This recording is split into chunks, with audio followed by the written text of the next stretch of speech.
Statistics tell the grim story of the October 7th, 2023 Hamas terrorist attack on Israel. 1,200 civilians and soldiers slaughtered that day. 251 taken hostage, men, women, and children. Since then, an estimated 50,000 Gazans have been killed. 12 days ago, Israeli Prime Minister Netanyahu resumed the bombing of Gaza, breaking a fragile ceasefire that was exceedingly popular with Israelis. 24 hostages came home alive in that ceasefire. Now, instead of quietly healing, many of them, frail, traumatized, and in pain, are out campaigning for the release of all the 24 remaining hostages still believed to be alive, suffering in the Gaza tunnels. This weekend, new talks around a possible ceasefire have been reported that would include releasing a handful of them. The story will continue in a moment. The anguish of Yardan Bibas, forced to sit on camera after he's told by Hamas that his wife and sons were blown up in an Israeli air raid. Though he now knows that the boys were killed by their captors. They were murdered in cold blood, bare hands. They used to tell me, doesn't matter, you get a new wife, get a new kids, better wife, better kids. They said that to you? Yeah, many times. Many times. His wife Shiri and two red-headed sons, 4-year-old Ariel and 9-month-old Kafir, became the symbol of the horror of October 7th, when they were kidnapped out of their home, while Yardan was driven off to Gaza on a motorcycle, swarmed and beaten by an angry mob. He was released last month in a staged ceremony, sent home thanks to a ceasefire. The bodies of his wife and sons were returned later. Just 4 days after burying them, he made a public appeal. You wrote a letter to Prime Minister Netanyahu that was read aloud, and it was really a plea to stop the fighting. Yeah, because we still have people there. But don't you think that the fighting will encourage them to release the hostages? No. No. No. The fighting resumed despite a ceasefire agreement in place that would have eventually ended the war in exchange for all the remaining hostages. This is Bibas' first interview. He chose an American outlet, he said, so the White House would hear his message. If you could say something to President Trump, what would you say? Please stop this war and help bring all the hostages back. And you think he can help? I know he can help. I'm here because of Trump. I'm here only because of him. I think he's the only one who can stop this war again. So you think he can bring about another ceasefire? He has to convince Netanyahu, to convince Hamas. I think he can do it. The lives of the hostages still there, Bibas says, are jeopardized every moment the bombing continues, and he knows. You were held mostly in the tunnels? Yeah. So when there was fighting going on, when the IDF was bombing, life got worse? It's scary. You don't know when it's gonna happen, and when it happens, you're afraid for your life. The whole earth would move like an earthquake, but underground. Oh my God. So everything could collapse any moment. Weighing on Bibas is that his best friend is still in Gaza. David Cuneo was kidnapped with his wife Sharon and 2 kids. They came home, he did not. This is David. I know him from first grade. And this is his younger brother, Ariel. And they're both still in captivity? They're both still in captivity. And I don't know if they gave enough food, enough water, especially now when the war is back on. Tell us about the friendship. We did everything together. He was with me in every big thing in my life. He was in my wedding. And now I'm having probably the hardest thing I have to move with my life, and David is not with me. I lost my wife and kids. Sharon must not lose her husband. Hours after the bombing resumed, Bibas stood in silent protest alongside another recently released hostage, Keith Siegel. This war must end. Keith, who's Israeli-American, and his wife Aviva had gone to the White House to thank President Trump for their release. Thank you. Take care of yourself. Okay. This is your house? This Yes. is my house. They showed us where they were kidnapped, their old house in a kibbutz near the border with Gaza. I stood here, they forced me out of the window and they pushed me out of the window while I had to go all the way there. Oh my God. I was in a shock. I was in a shock. We were driven into Gaza and then taken into a tunnel, feeling in danger, feeling life threatened. Terrorists around us with weapons. Could you breathe? Was there enough oxygen down there? We were gasping for our breath.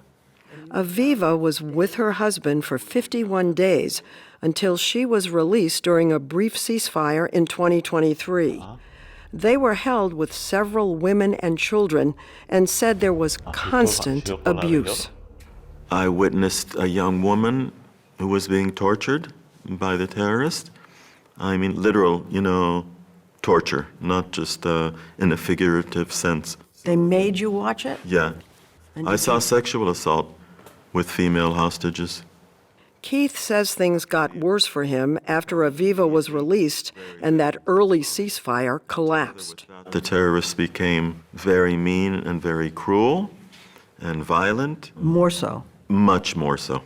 They were beating me and starving me. Do you think they starved you or they just didn't have food?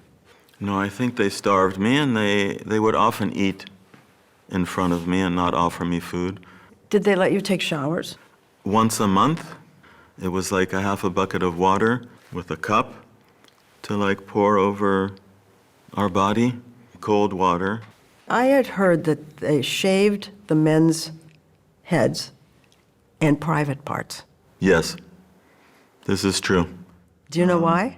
I think they thought maybe it amused them or, humiliated. I felt humiliated. You told us that your spirit was broken. Yes. I felt that I was completely dependent on the terrorists, that my life relied on them, whether they were going to give me food, bring me water, protect me from the mobs that would lynch me. I was left alone several times, and I was very, very scared that maybe they won't come back, and I'll be left there. And what do I do then? Oh my goodness. What do I do then? So maybe that was a way for them to torture me in that way, in a psychological way. Make me think, okay, should I escape? Should I not escape? Should I try to escape?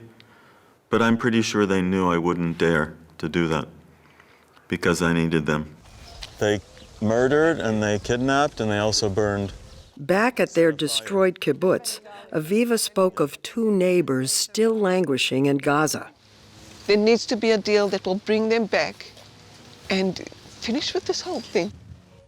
Also still in Gaza, best friends Guy Gilboa Dalal and Evyatar David.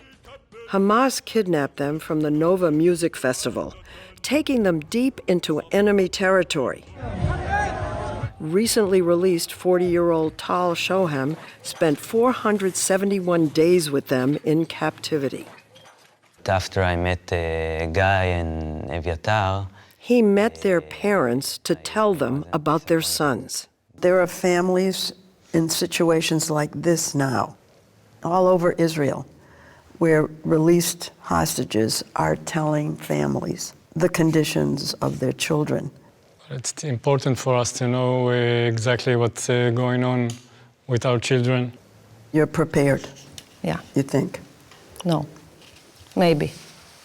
It's hard for anyone to be prepared, especially when it's your kids.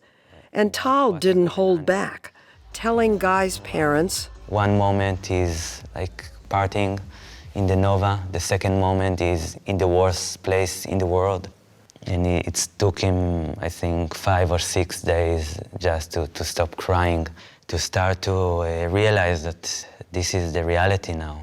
Tal said they were mostly confined to a narrow tunnel like this, beaten every day, and made to share minute amounts of pita, rice, and water. Like sometimes the water tastes like blood, sometimes like iron, sometimes it was so salty that you could not drink it, but you don't have anything else. You don't need too much to stay alive. You can eat only one bread every day, and have 200 milliliters of water every day, and you will stay alive. You proved you could do it. Yeah. The main guard, he actually said, I can bring you this kind of amount of food, and you will survive, and you will keep like that for 5 years, and you won't die, but you will have like the worst time. But they were resourceful, coming up with odd ways to win favors. For instance, they discovered one of the guards liked back rubs. So we did exchange. The exchange was that he will get a massage every day, and he will bring us some more food, and different food, like a can of meat. Yeah, exactly. The can of tuna or sardines. How are you listening to this? I want everyone to listen, because this is the reality. Maybe someone will hear it, and he will save our sons. I don't know. It was how they treat animals. One of the toughest things that I heard from them, they told me more than once that why to stay alive now? I mean, why just to not take their own life with their own hands and to finish it? I mean, to get released from this. And they will do it together if they decide to do it. They are not children, but from time to time, I felt like a father. They're sorry. They are children. I really, really fear that they are now alone. Tormenting them further for the world to see, Hamas brought Guy and Evya in a van to watch fellow hostages leave and beg for their own release. Please, all I want is to go back home. And then they move them back to the tunnels, so this can be I don't know how devastating to them. you could watch that. It was a sign of life. There's so much trauma. Now home, Keith Siegel spends his time at vigils and protests instead of quietly healing.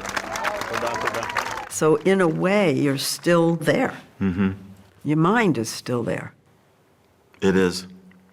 Every day. Every Most day, of the day. You're thinking about who's left behind. Mm-hmm. He and the others are fighting for those left behind while still in their own pain. Feeling a sense of urgency and fear that time is running out.